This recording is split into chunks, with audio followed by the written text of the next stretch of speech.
නමස්කාර වේවා බුදුරුවනට සැමදා බුදු හිමි සරණ යමි. නමස්කාර වේවා ධම්රුවනට සැමදා සදහම් සරණ යමි. නමස්කාර වේවා සංඝරුවනට සැමදා මහා සංඝ සරණ යමි. නමස්කාර වේවා තුනුරුවනට සැමදා තිසරණ සරණ යමි. සාදු සාදු සාදු. ගුරුදේවෝත්තම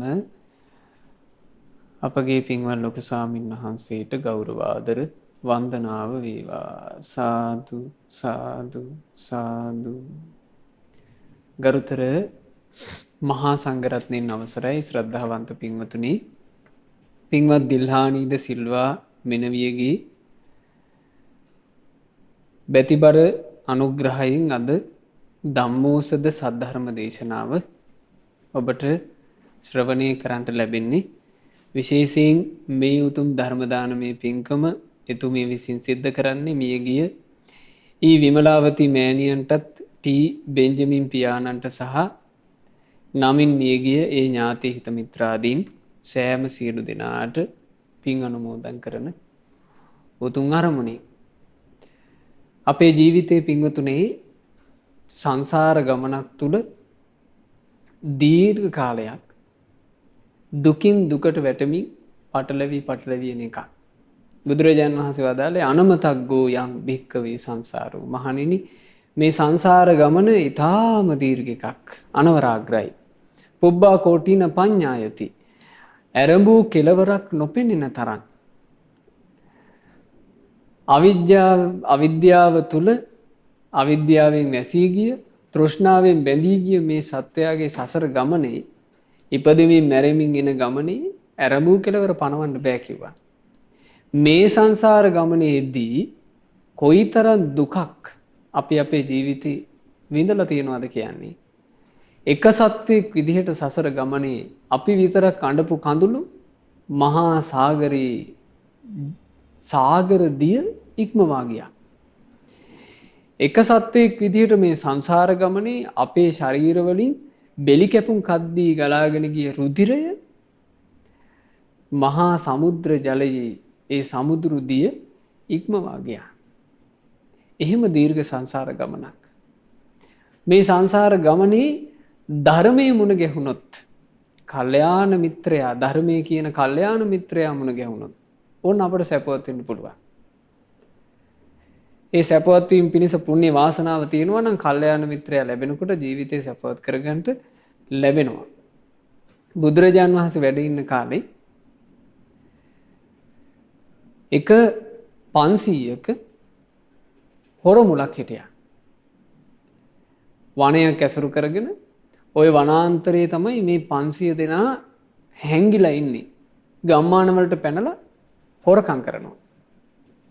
හොරකම් කරන්නට යන හැම අවස්ථාවකම, ඒ කියන්නේ මේ අය රාත්‍රී කාලේ මුළු ගමක්ම වටලලා මේ ගම්මානේ විශාල හොරකමක් කරනවා. කාලයකට සැරයක් හොරකම් කරන්නේ.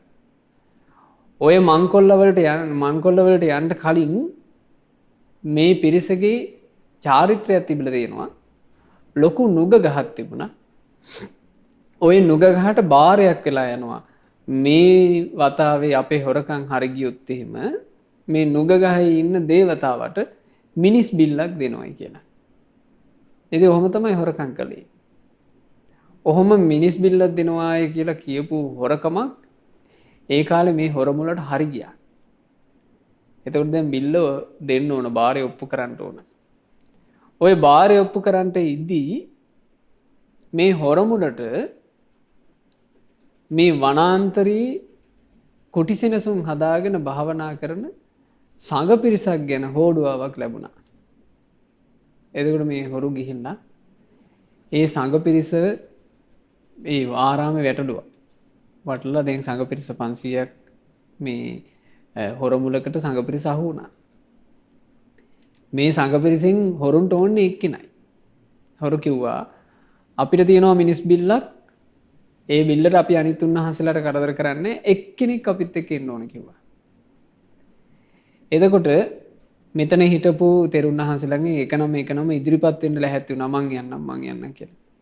එතකොට ඔය අතරේ දැන් මේ වැඩිහිටි භික්ෂුන්ගේ කටහඬවල් අතරේ ඇහෙනවා මේ සිඟිති කටහඬක්.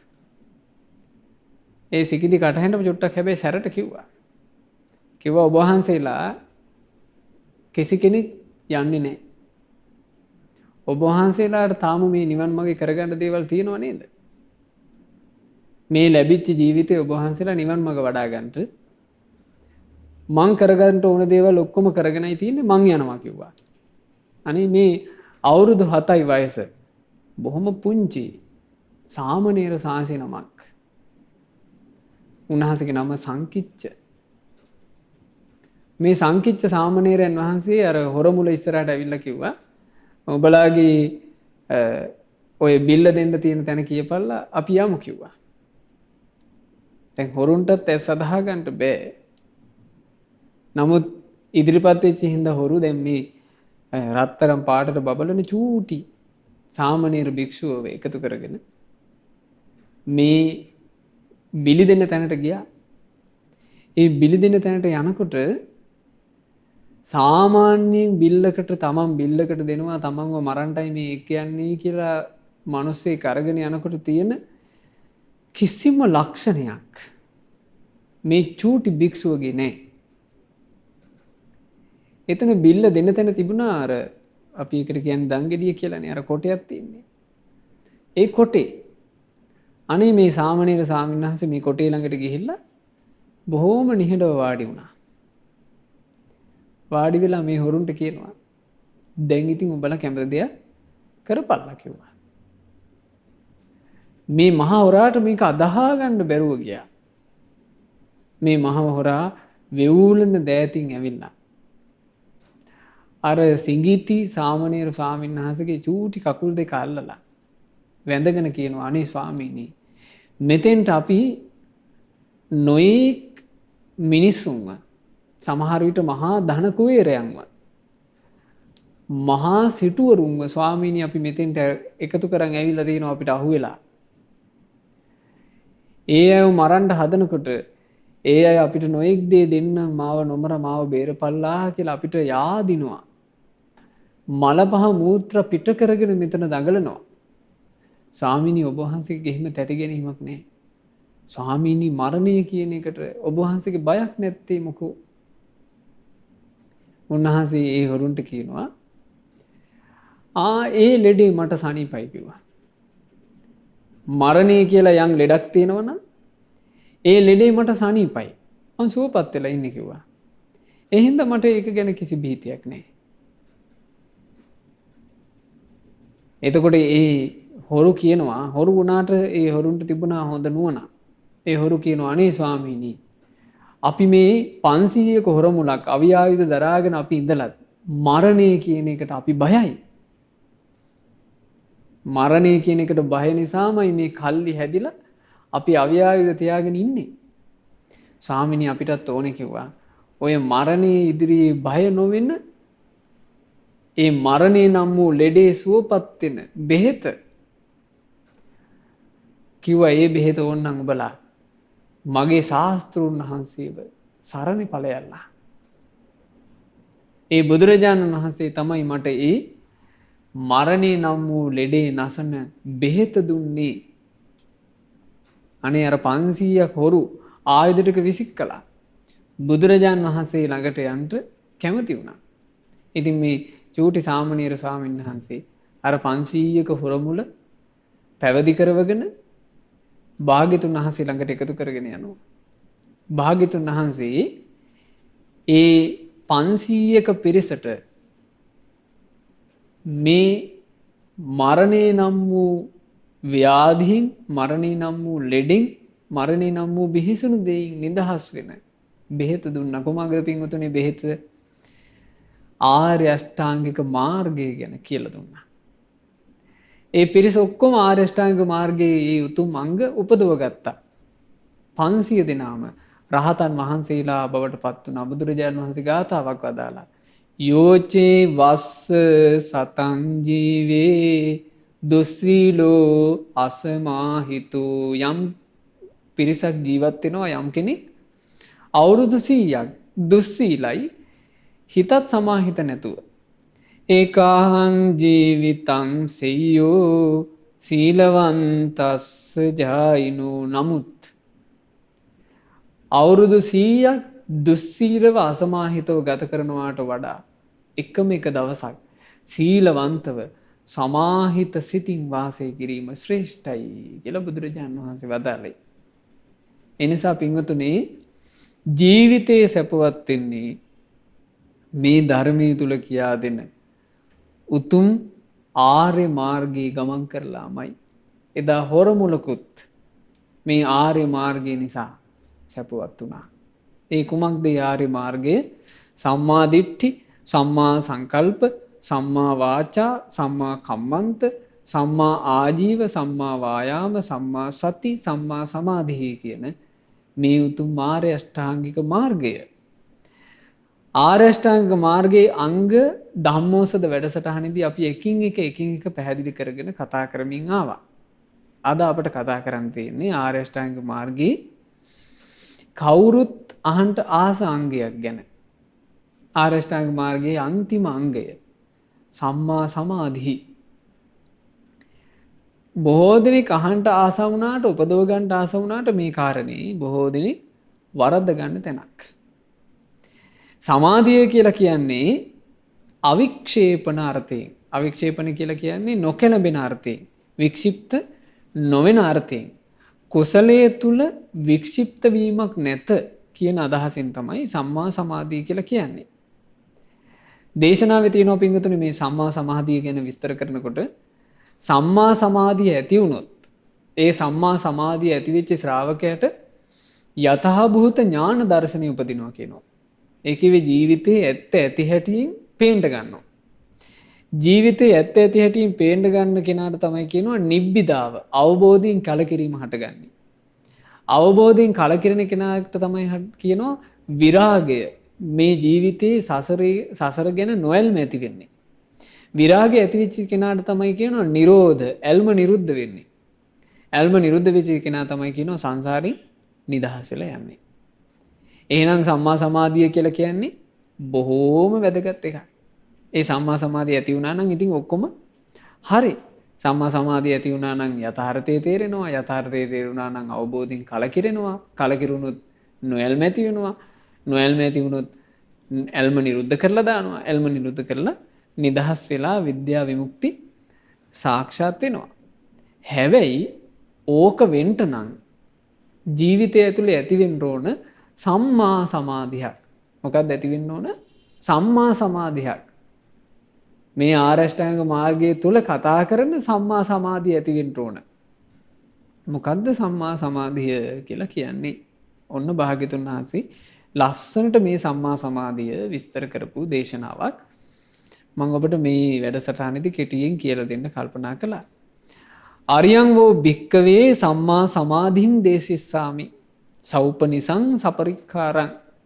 මහණෙනි ඔබට හේතු සම්පත් සහිත උපකාර ධර්ම සහිත ආර්ය සම්මා සමාධිය මා කියා දෙන්නම්. තං සුනාත ඒක හොඳට අහන්න. සාදුකං මනසිකරෝත මේ කියලා දෙන විදිහට හොඳින් මෙනෙහි කරන්ට. බාසිස්සා මේති මම ඔබට කියා දෙන්නම්. එතකොට ආර්ය අෂ්ටාංගික මාර්ගයේ ශ්‍රාවකෙක් විසින් උපදව ගත යුතු සම්මා සමාධිය ගැනයි මේ කියලා දෙන්නේ. ඒක කියා දෙද්දි බුදුරජාන් වහන්සේ වදාලා මේ කියලා දෙන දේ හොඳට අහගන්න ඒ විදිහටම මෙනෙහි කරන්න කියලා. ඒ නිසා පින්වතුන්ත් හොඳට අහන්න ඕන මේක. ඉතින් ඒ ස්වාමීන් වහන්සේලා එහෙමයි කියලා පිළිතුරු දුන්නාම බුදුරජාන් වහන්සේ මෙන්න මේ විදිහටයි සම්මා සමාධිය විස්තර කළේ. කතමෝච භික්කවේ අරියෝ සම්මා සමාධිහි සෞපනිසෝ සපරික්ඛාරෝ. මහණෙනි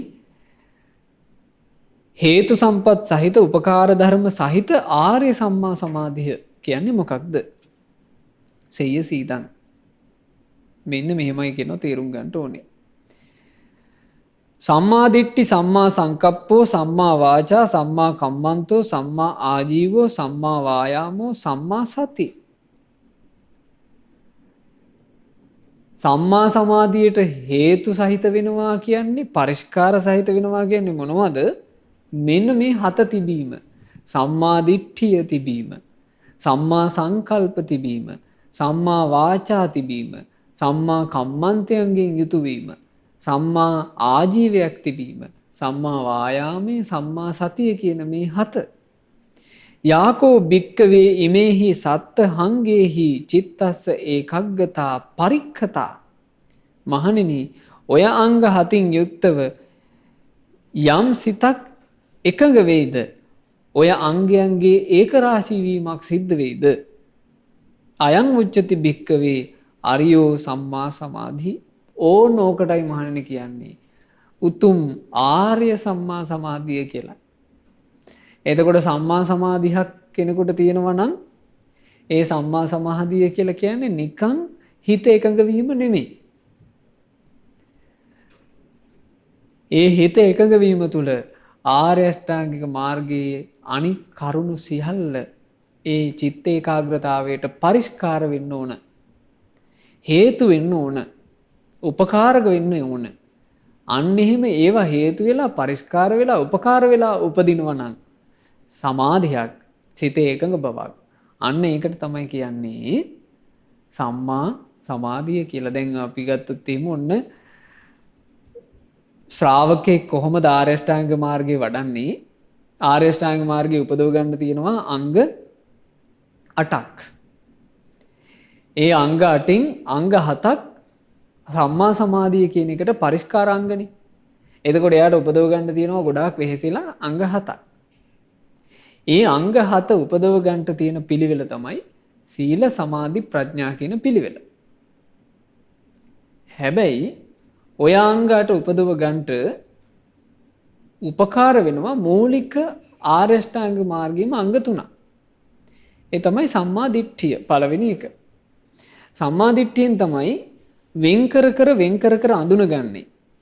මේ තමයි මිත්‍යා දෘෂ්ටිය, මේ තමයි සම්මා දිට්ඨිය. මේ තමයි මිත්‍යා සංකල්ප, මේ තමයි සම්මා සංකල්ප. මේ තමයි මිත්‍යා වචන, මෙව සම්මා වාචා. මේ තමයි මිත්‍යා කම්මන්ත, මෙව සම්මා කම්මන්ත. මේ තමයි වැරදි ආජීවයේ, මේක හරි ආජීවයේ. මේ වීරිය කිරීම නම් වැරදි, මේ වීරිය කිරීම තමයි හරි එක. මේ තමයි නිවැරදි සතිය, මේ වැරදි සතිය.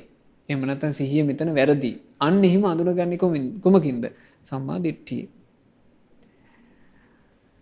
සම්මා වායාමයෙන් කුමක්ද කරන්නේ?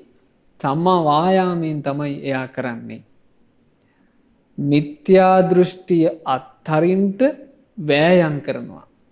සම්මා දිට්ඨිය උපදව ගන්න වෑයම් කරනවා. මිත්‍යා සංකල්ප අත්හරින්ට වෑයම් කරනවා.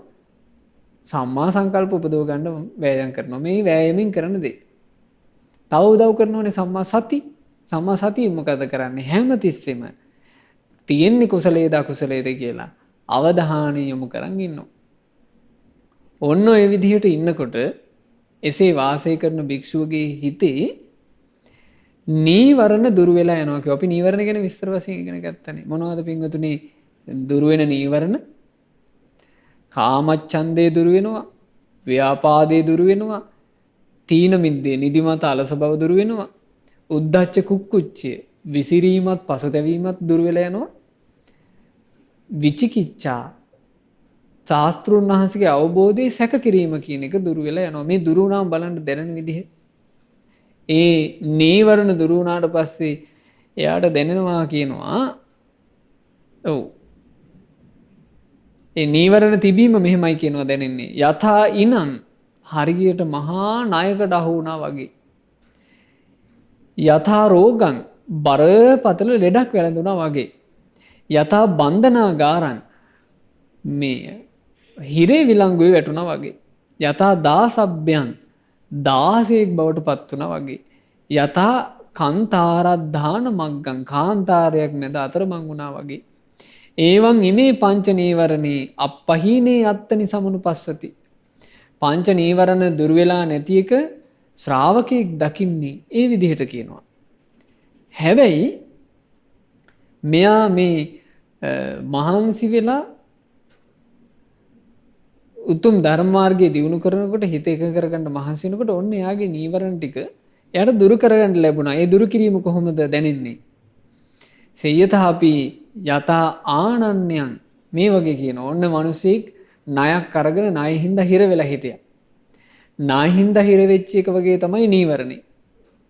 පස්සේ මේ මිනිස්සයාට ওই ණය ගෙවන්න පිළිවෙලක් ලැබිලා මේ මිනිහා මේ ණය ඔක්කොම ගෙවලා දාලා ණයෙන් නිදහස් වුණා.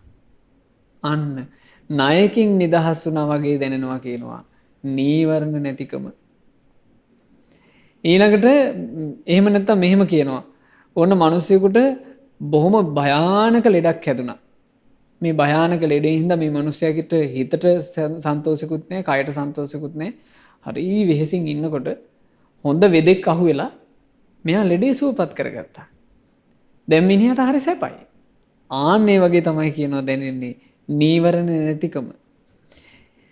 ඔව් යතා බන්ධනාගාර මොක්ඛං මිනිස්සේ හිරේ වැටලා ඉඳලා ඉතින් හිරේ වැටුණාට පස්සේ ඔන්න කියනවා දණ්ඩනෙ දෙනවා ජීවිතාන්තිතෙක් කියලා. ඉතින් මේ මිනිහා කරගන්න දෙයක් නැහැ දුකසේ ඉන්නවා.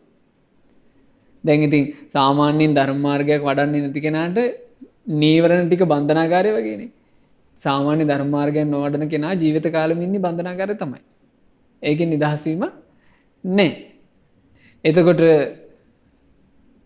මේ නීවරණ දුරු වීම දකින්නේ ශ්‍රාවකයා හරියට ඔන්න හදිසියේ ඔය මේ පොදු සමාවක් වගේ ලැබිලා අර බන්ධනාගාරයෙන් නිදහස් වෙන්න ලැබුණා.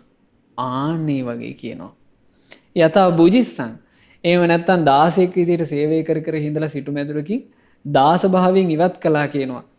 සැනසille සල්ලි ටික Tamanට උපයාගෙන ජීවත් වෙන්න පිළිවෙල හැදුනා කියනවා කාටවත් අතපාන්න නැතුව. අන්න ඒ වගේ දෙන්නවා.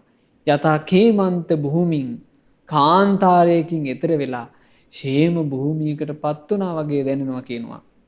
මේ නීවරණ දුරු වුණාම ආන්න එහෙම නීවරණ දුරු කරගෙන නීවරණ දුරු හිතෙන් යමෙක් වාසය කරනවාද එසේ වාසය කරනකොට ඒ පංච නීවරණ ප්‍රහීන වෙලා තියෙන හිත දකිද්දි බලවත් සතුටක් ඇති වෙනවා ප්‍රමුදිත බවක්. පමුදිතස්ස පීති ජායති එසේ තමන්ගේ කුසල් හිතට නීවරණ බාධා කරන්නේ නැහැ කියලා හිත ප්‍රමුදිත වෙලා තියෙන කෙනාට ඒ ප්‍රමුදිත බවින් භාවනා කරගෙන යනකොට උපදිනවා ප්‍රීතිය. පීති මනස්ස කායෝ පසම්බති ප්‍රීති මනසින් යුක්තව මග වඩන කෙනාට සිතත් කයත් සැහැල්ලු වී යයි. ඒට කියනවා පස්සද්ධිය. පස්සද්ද කායෝ සුඛං වේදේති. ඒ සැහැල්ලු කයින් සැප විඳිනවා. සුඛිනෝ චිත්තං සමාධියති. ඒ සැපසහගත හිත තමයි කියනවා කුසලයෙන් බැහැරට නොගිහින් ඒකාග්‍ර වෙන්නේ සමාධිමත් උනා. එතකොට මෙහෙම තමයි පින්වතුනි සාමාන්‍යයෙන් සමාධියක් කෙනෙකුට උපදින්නේ. සාමාන්‍යයෙන් සමාධියක් කෙනෙකුට උපන්නට ඒකට අපි කියන්නේ සම්මා සමාධිය කියලා. සම්මා සමාධියක් වෙන්න නම් ඒකට අර පරිස්කාර ටික ඔක්කොම ඕන. මොනවද පිරිකර? සම්මා දිට්ඨි, සම්මා සංකල්ප, සම්මා වාචා, සම්මා කම්මන්ත, සම්මා ආජීව, සම්මා වායාම, සම්මා සති.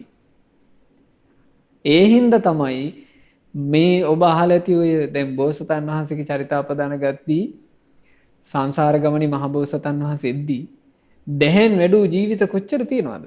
නමුත් පින්වතුනි නිවන අවබෝධ කරන්න බැරුව ගියා. හේතුව මොකෝ? පරිස්කාර නැති සමාධියවා.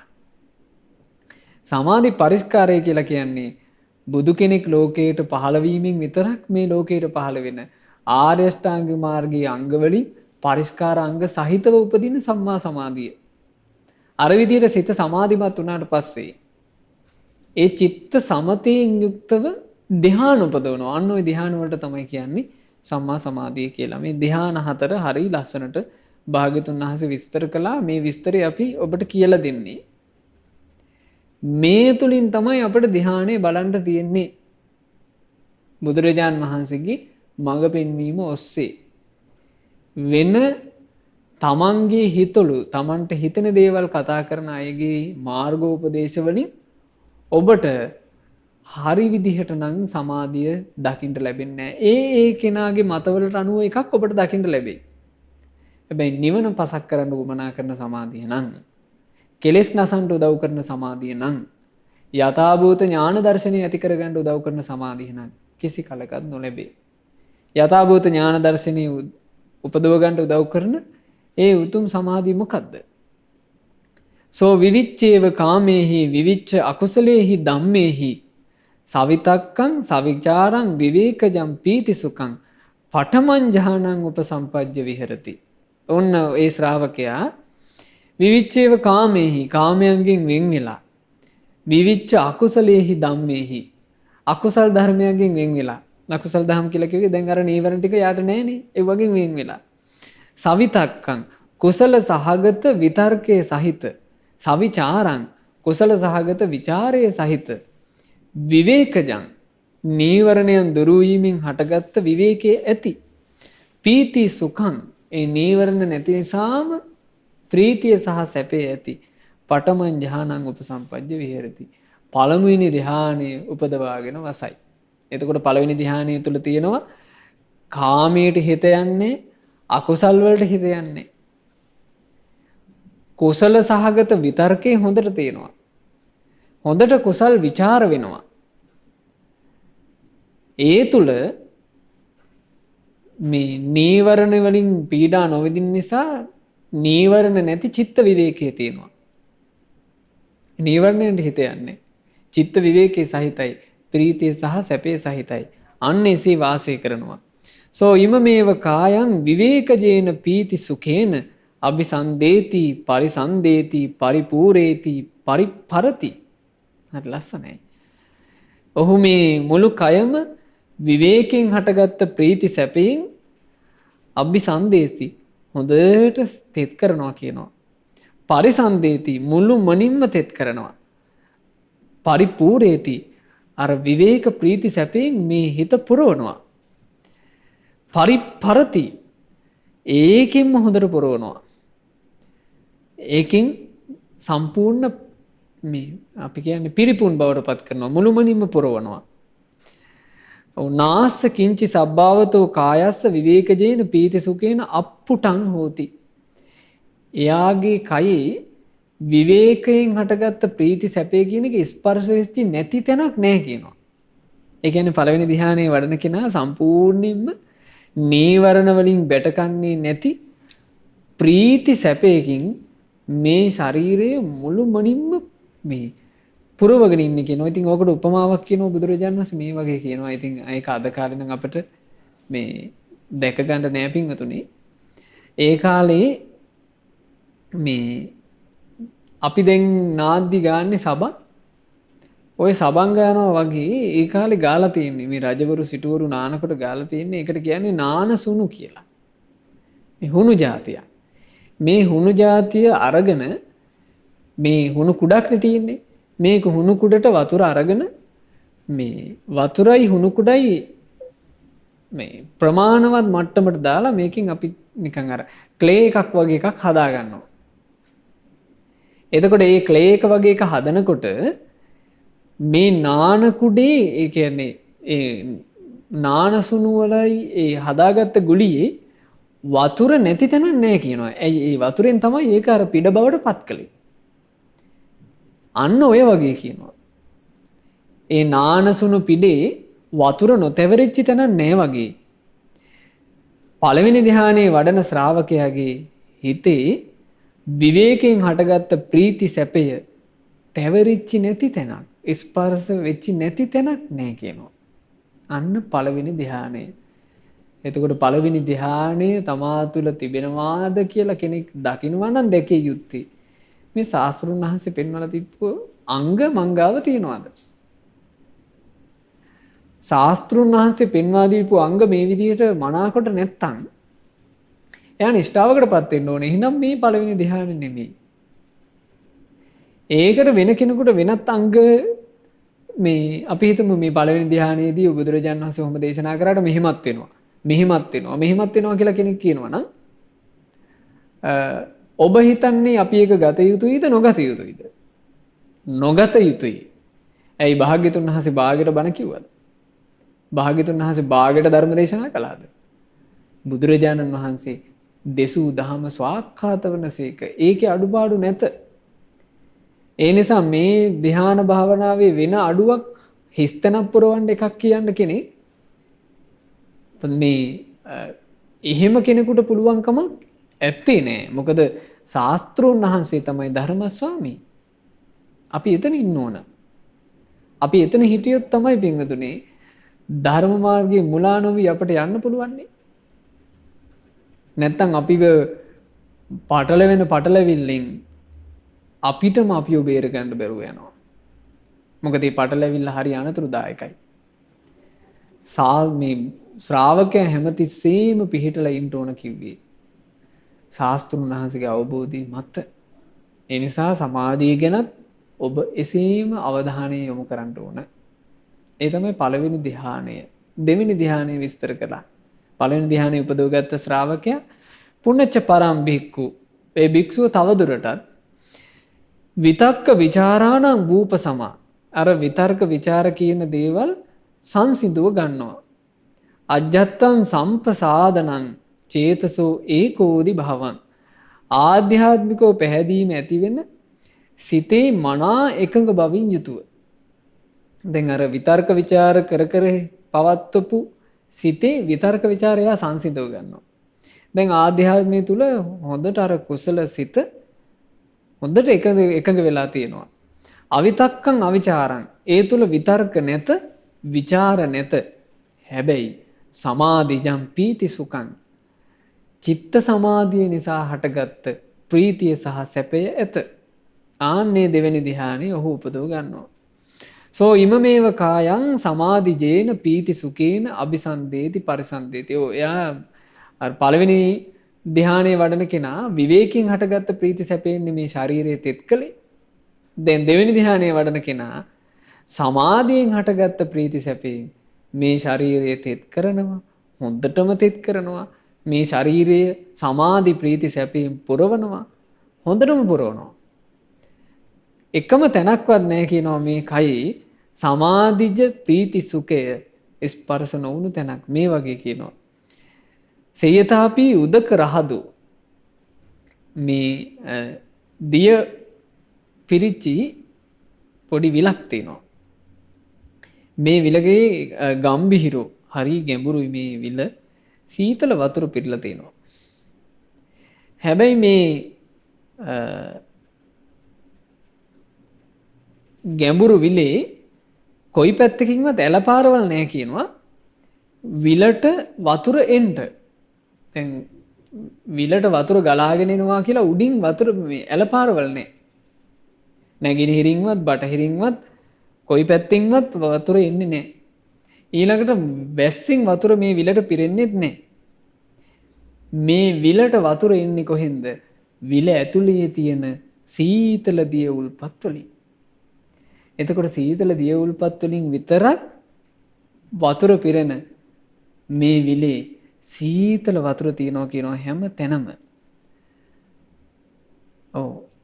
ඒ සීතල දිය දහරා මුළු විලම සිසිල් කරනවා කියනවා. අන්න ඔය වගේ තමයි කියනවා ශ්‍රාවකයාගේ දෙවෙනි ධ්‍යානයේ වඩන ශ්‍රාවකයාගේ සිත. එයා සමාධිය නිසා හටගත්ත ප්‍රීති සැපයෙන් තමන්ගේ මුළු සිතම, තමන්ගේ මුළු ශරීරයම, තමන්ගේ මුළු කයම පුරව වාසය කරන කෙනෙක්. ඒ තමයි දෙවෙනි ධ්‍යානය. තුන්වෙනි ධ්‍යානයත් ඔහු උපදවගෙන වාසය කරනවා. කොහොමද තුන්වෙනි ධ්‍යානය විස්තර කළේ? පුනච පරං භික්ඛු පීතියාච විරාගා උපෙක්ඛකෝච විහෙරති. ඒ භික්ෂුව දැන් ප්‍රීතියට නොයලී උපේක්ෂාව උපදව ගන්නවා. දැන් ඔහුට තිබුණානේ පළවෙනි ධ්‍යානයේදී විවේකයෙන් හටගත්ත ප්‍රීති සැපේ තිබ්බා. දෙවෙනි ධ්‍යානයේදී සමාධියෙන් හටගත්ත ප්‍රීති සැපේ තිබුණා. දැන් මේ ශ්‍රාවකයා කියන්නේ ප්‍රීතියට ඇලෙන්න යන්නේ නැහැ. ඒ ප්‍රීතියත් මේකත් මේ අනිත්‍ය එකක්, මේකත් වෙනස් වෙලා යන එකක්, කය ධම්මං, වය ධම්මං, විරාග ධම්මං කියලා ඒක කල්පනා කරලා ඒ කෙරෙහි නොයලී යනවා. සතෝව සම්පජානෝ සුකංජ කායේන පටිසංවේදේති. හොඳ සිහියෙන් හොඳ නුවණින් යුතුව අර ප්‍රීතිය දුරු කරලා තියෙන කායික සැපය, ඒ තිබෙන සැපය හොඳට කයින් විඳිනවා. යන්තං අරියා ආචික්කන්ති උපේක්ඛකෝ සතිමා සුඛ විහාරීති. ආර්යයන් වහන්සේලා, ඒ රහතන් වහන්සේලා මේ ධ්‍යානය ගැන කිව්වේ උපේක්ෂා සහගත සිතින් සිහියෙන් යුක්තව සැපසේ වාසය කරනවා කියලා යමකට කිව්වනම් ආන්නේ තුන්වෙනි ධ්‍යානයත් ඔහු උපදව ගන්නවා. සෝ ඉමමේව කායං නිප්පීතිකේන සුකේන. දැන් ඔහු මේ ශරීරය නිප්‍රීතික සුඛය, ඒ කිව්වේ ප්‍රීතියක් නැති සැපයෙන් අபிසන්දේති පරිසන්දේති පරිපූර්ණේති පරිප්පරති. හොඳටම මේ තෙත් කරගන්නවා, හොඳට තෙත් කරනවා. මේ ශරීරය නිප්පීතික සුඛයෙන් පුරවනවා, හොඳටම පුරවනවා. කොටිම මේ ශරීරයේ ඒ නිප්‍රීතික සුඛය ස්පර්ශ නොවිච්ච තැනක් නැහැ කියනවා මේකයි. සේයතාපි මහා මේ සේයතාපි භික්කවේ ඔප්පලිනියන් වා පදමිනියන් වා පුණ්ඩරීකිනියන් වා. බුදුරජාණන් වහන්සේ වදාලා මහණෙනි මේ වගේ එකක්. මහනෙල් විලක හෝ රතු නිලුම් විලක හෝ සුදු නිලෙම් විලක හෝ. ඇතැම් මහනෙල් මල් රතු නිලුම් වේවා සුදු නිලුම් වේවා, ඒ නිලුම් දැන් ජලයේම හැදිලා ඒ ජලයේම වැඩිලා. නමුත් ඒ නිලුම් පොට්ටුව තාම ජලයෙන් උඩට ඇවිල්ලා නැහැ. ඒ කියන්නේ නිලුම් පිංගුතුනේ දැන් මඩේනේ හැදෙන්නේ. මඩේ හැදිලා මෙයා උඩට එන්න එපෑනේ. එතකොට නෙළුම් පොට්ටුව තාම දැන් වතුර ඇතුලේ. ඒ වතුර ඇතුලේ තියෙන මේ නෙළුම් පොට්ටුව, මේ නෙළුම් ගහයි නෙළුම් පොට්ටුවයි මේ සමස්තයම වතුර ආස්සේ තියෙන නිසා කිසි කෙනෙකුට කියන්න බෑ නේ මේ නෙළුම් පොට්ටුවේ වේවා මේ නෙළුම් ගහේ වේවා අහවල් තැන තෙමිලා නැහැ කියලා. සම්පූර්ණයෙන් වතුරෙන් තෙමිලා තියෙනවා. අන්න ওই වගේ තුන්වෙනි ධ්‍යානයේ වඩෙන ශ්‍රාවකයා නිප්‍රීතික සැපයෙන් තමන්ගේ මුළු කයම තෙමනවා. ඒ තමයි තුන්වෙනි ධ්‍යානය. ඒ දෙවෙනි ධ්‍යානයත් ඔබ ඒ විදිහට තේරුම් ගන්න ඕන මේ බුද්ධ භාෂිතයේ තියෙන විදිහට. හතරවෙනි ධ්‍යානය කුමක්ද? පුනච පරං භික්කවේ භික්ඛු සුකස්සච පහානා දුක්ඛස්සච පහානා. මෙහිලා භික්ෂුව සැපයත් ප්‍රහාණය කරලා දුකත් ප්‍රහාණය කළා. එතකොට මේ සැප දුක් ප්‍රහාණය කරනවා කියලා කිව්වේ මේ සාමාන්‍යයෙන් මේ අපි විඳින සැප දුක් නෙමෙයි, මේ ධ්‍යාන භාවනාවේ යෙදෙන භික්ෂුව විඳින ඊටාම මේ ප්‍රණීත වූ සැප. ඒ සැපය ප්‍රහාණය කරලා. ඉතින් දුක කොහොමද ප්‍රහාණය වෙලා නැතින්නේ? පුබ්බේව සෝමනස්ස දෝමනස්සානං අත්ථංගම. මුලින්ම සොම්නස් දොම්නස් දෙක අත්හැරලා අදුක්ඛම සුඛං උපේක්ඛා පාරිසුද්ධින්. මේ සැපයත් නැති දුකත් නැති පිරිසිදු උපේක්ෂාව, ඒ උපේක්ෂා සිහිය උපදවගෙන චතුත්ථ ධානං උපසම්පජ්ජ විහෙරති. හතරවෙනි ධ්‍යානෙ උපදවගෙන වාසය කරනවා. සෝ ඉමමේව කායං පරිසුද්ධේන චේතසා පරියෝදාතේන පරිත්වා නිසින්නෝ හෝති. ඔහු මේ මුළු කයම පාරිශුද්ධ වූ ප්‍රභාස්වර සිතින් පතුරුවාගෙන වාඩි වෙලා ඉන්නවා. ඔහු භාවනා කරන්නේ ඒ ධ්‍යාන භාවනාව තුළ උපදවගත්ත පාරිශුද්ධ ප්‍රභාස්වර හිත තමන්ගේ ජීවිතේ පවත්වගෙන. නාස්ස කිංචි සබ්භාවතු කායස්ස පරිසුද්ධේන චේතසා පරියෝදාතේන අප්පුටං හෝති. ඔහුගේ මේ කයේ පාරිශුද්ධ වූ ප්‍රභාස්වර සිත ස්පර්ශ නොකළ කිසිම තැනක් නැත්තේය. මේ වගේ එක්තරා පුරුෂයෙක් බිම වාඩි කරලා ඒ පුරුෂයාව ඕදාතේන වත්තේන සසීතම් පාරුපිත්වා නිසින්නෝ හෝති. සුදු වස්ත්‍රකින් ඔළුවේ ඉඳලා වහනවා. ඒ වැහුවට පස්සේ ඒ බඳු මිනිසයාට කියන්න පුළුවන් ඒක මිනිසයා ඒ කියන්නේ දැන් මේ මිනිහා දිහා බැලුවට පේන්නේ නැහැ. එළියට පේන්නේ මොකද්ද? සුදු වස්ත්‍රය විතරයි. එයාව මුළුමනින්ම සුදු වස්ත්‍රේ වැහිලා. එතකොට ඒ සුදු වස්ත්‍රයෙන් නොවැසිච්ච කිසි තැනක් නැහැ කියනවා. ඔන්න ඔය වගේ තමයි හතරවෙනි ධ්‍යානයේ වඩන ශ්‍රාවකයා මේ සොම්නස් දුම්නස් අත්හැරලා උපේක්ෂා සති පාරිශුද්ධියෙන් යුක්ත ප්‍රභාස්වර සිතක් උපදව ගත්තනේ. ඒ මුළු සිතම තමන්ගේ කයි පතුරවාගෙන කියනවා වාසය කරන්නේ. ඕන්න ඔය තමයි ධ්‍යාන 4. ඔය ධ්‍යාන 4 පිංගුතුනේ ඔය ධ්‍යාන ඔවට කියන්නේ රූප ධ්‍යානනේ. රූප ධ්‍යාන මේ ධර්ම මාර්ගයෙන් බාහිරවත් උපදවනවා. ධර්ම මාර්ගයේ නැති කාලෙත් ධ්‍යාන තිබුණායි හිටියනේ.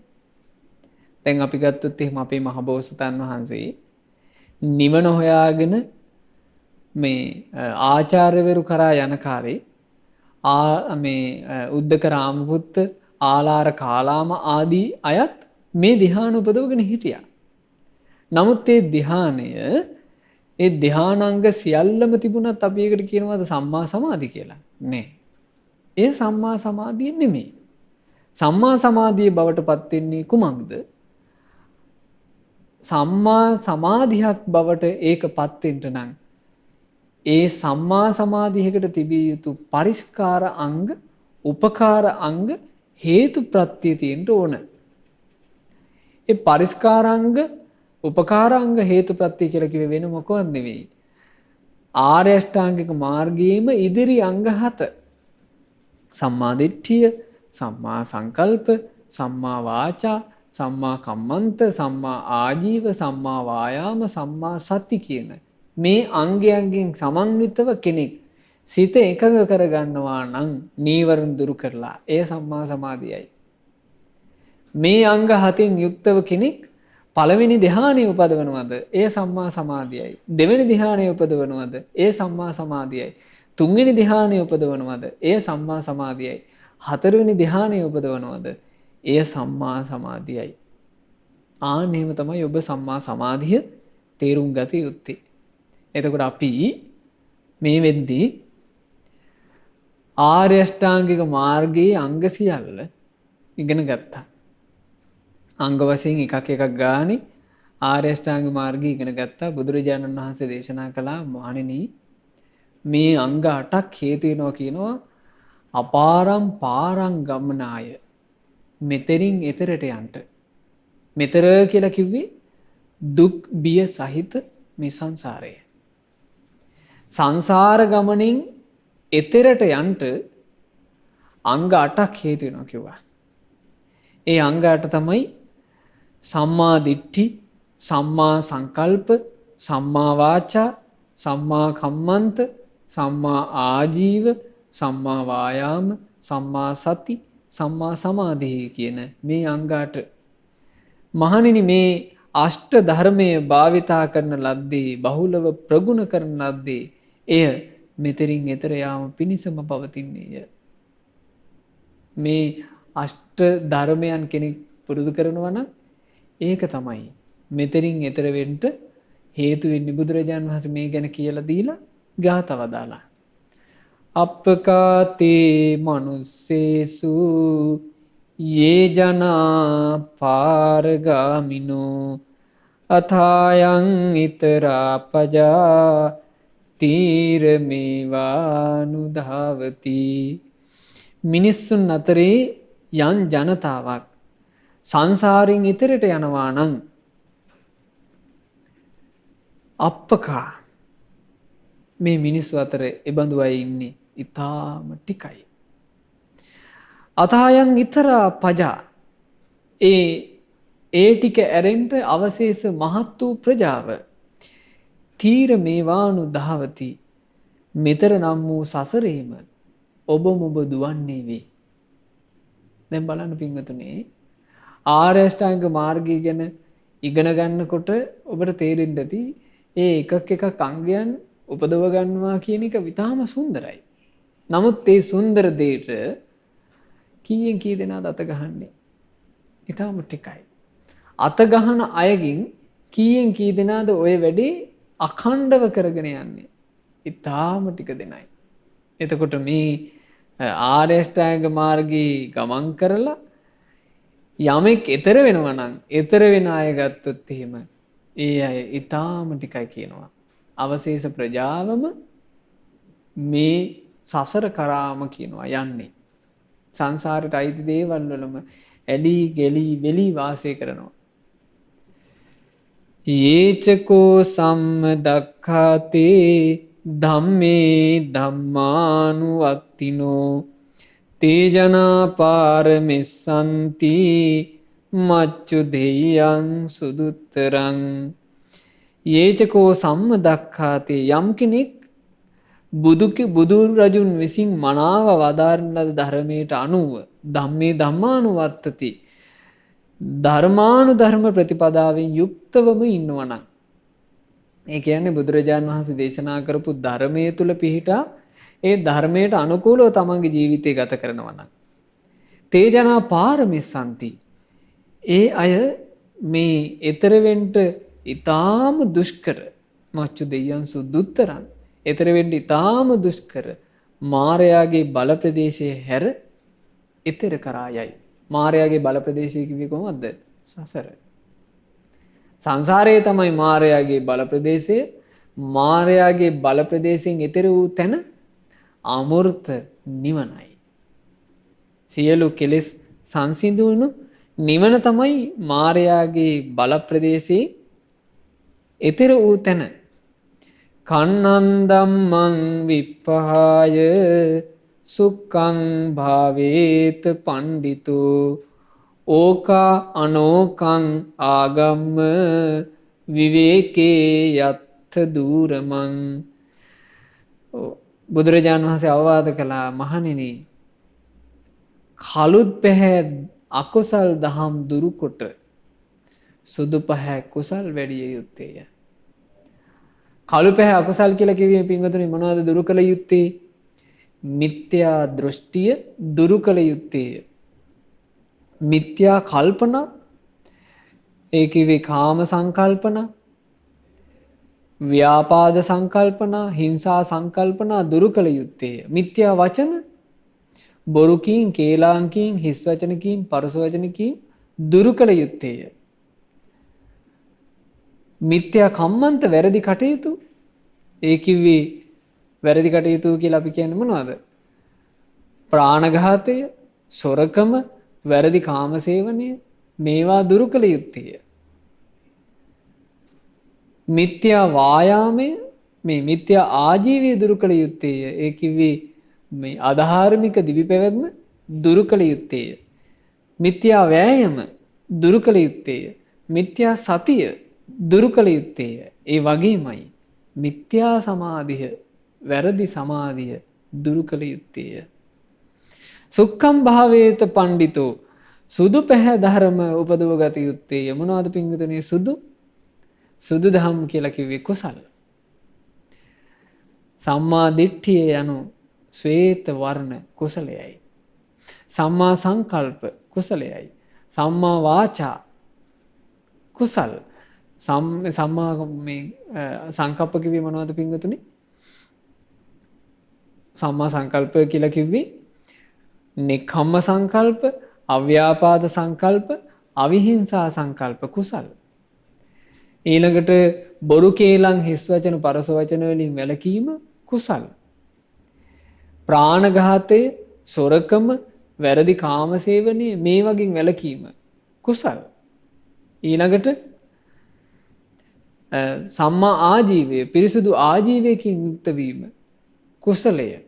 සම්මා වායාමය කුසල. සම්මා සතිය කුසලයයි. සම්මා සමාධිය කුසලයයි. ආන්ගේ කුසල් වඩන්න ඕන කියනවා. ඕකා අනෝකං ආගම්ම යං විවේකයක දුකසේ ඇලී වාසය කළ යුත්තේද. මේ විවේකේ යත්ත දූරමං කාමයන් නැත්තර කාම රහිත වූ නිවනට පැමිණ එහි ඇලී වැසිය යුත්තේය. නිවනේ කියනවා ඇලී වසන්ට ඕනේ.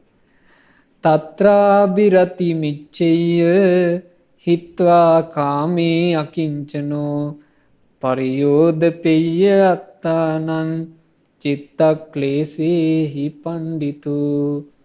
කාමයන් අත්හැරලා නිවනට ඔහු ඇලී වාසය කරනවා. ඒ නුවණැත්තා තමන්ගේ සිත සියලු කෙලෙසුන්ගෙන් පිරිසිදු කරගන්නවා. යේසං සම්බෝධි අංගේසු සම්මා චිත්තං සුභාවිතං ආදාන පටිනිස්සග්ගේ අනුපාදාය යේ රතා කීනාසවාජුතිමන්තෝ තේලෝකේ පරිනිබ්බුතා. යම් කෙනෙකුගේ සිත මේ අවබෝධයට උපකාර වන ධර්මයන්හි මනවින් වඩන ලද්දේද. මොනවද අවබෝධයට උදව් කරන අංග පිංගුතුනි? අවබෝධයට උදව් කරන්න ඔය අංගයට සම්මා දිට්ඨි, සම්මා සංකල්ප, සම්මා වාචා, සම්මා කම්මන්ත, සම්මා ආජීව, සම්මා වායාම, සම්මා සති, සම්මා සමාධි කියන මේ අංගයට ඒවා තුල කෙනෙක්ගේ ජීවිතේ මනවින් වඩලා නම් අල්ලා ගැනීම කිසිවක් නැතුව සියල්ල අත්හැරන ලද උපාදාන රහිත නිවනේ ඇලුණු යමෙක් වෙද්ද ඒ ලෝකේ බබලවන කීනාශ්‍රව රහතන් වහන්සේලා ලෝකේ පිරිනිවී ගියාහුය.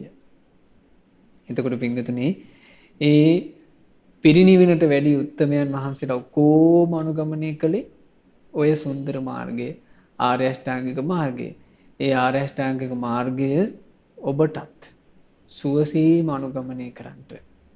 සුවසේ ආර්ය අෂ්ටාංගික මාර්ගයේ ගමන් කොට ආර්ය අෂ්ටාංගික මාර්ගයේ ගමන් කරමින් ලබන උතුම් සැපය ඔබේ ජීවිතයටත් ළඟා කරගන්නට හැම දිනාට වාසනාව ලැබේවා. සාදු සාදු සාදු.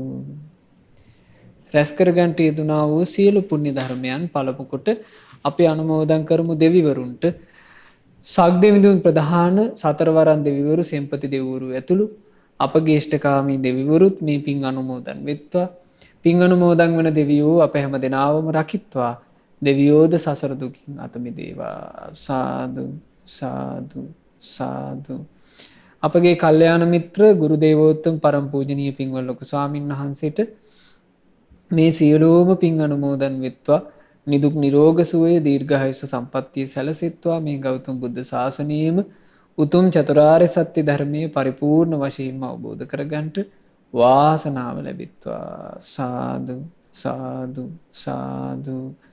මහමෙවුනා වාසී රටලෝක වාසී මහා සංගරුවනට පින් අනුමෝදන් වෙත්වා.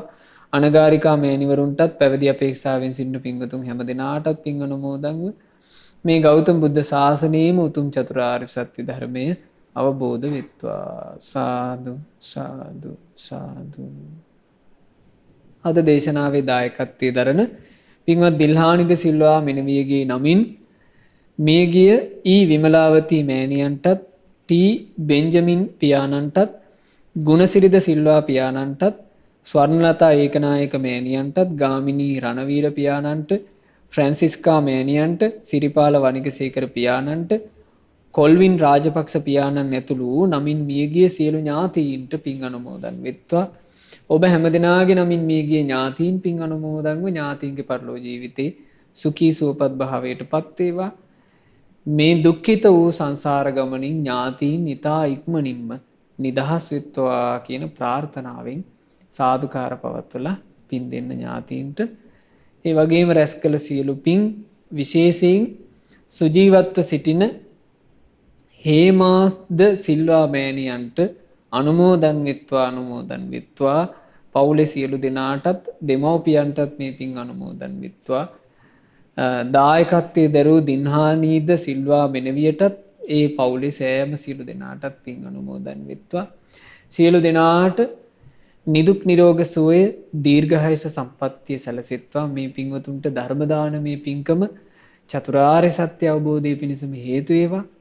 ඔබ හැම දිනාටත් ශ්‍රද්ධා කාර්ය මණ්ඩලයේ සියලු දෙනාටත් ශ්‍රද්ධා මාසික ධර්ම දාන සමාජිකාවන් හැම දිනාටත් මේ පින් එකලෙස අනුමෝදන්ව තෙරුවනේ ආශිර්වාදයෙන් දෙවියන්ගේ රැකවරණින් මේ සියලු පින්වල ආශිර්වාදයෙන් සියලු දෙනාට සියලු යහපත වේවා. කිසිම කරදරයකින් බාධාවකින් තොරව ඔබට සුවසේ ධර්මයේ හැසිරෙන්න ලැබේවා. ගෞතම සාසනය තුලම චතුරාර්ය සත්‍ය ධර්මය අවබෝධ කරගන්නට හැම දිනාට වාසනාව ලැබේවා. සාදු සාදු සාදු. හැම දිනාටම තෙරුවන් සරණයි. නමෝ බුද්ධාය. මෙවැනි වටිනා ධර්මදේශනා නැරඹීමට ශ්‍රද්ධා YouTube චැනලය සබස්ක්‍රයිබ් කර සීනුව ලකුණ ඔබන්න.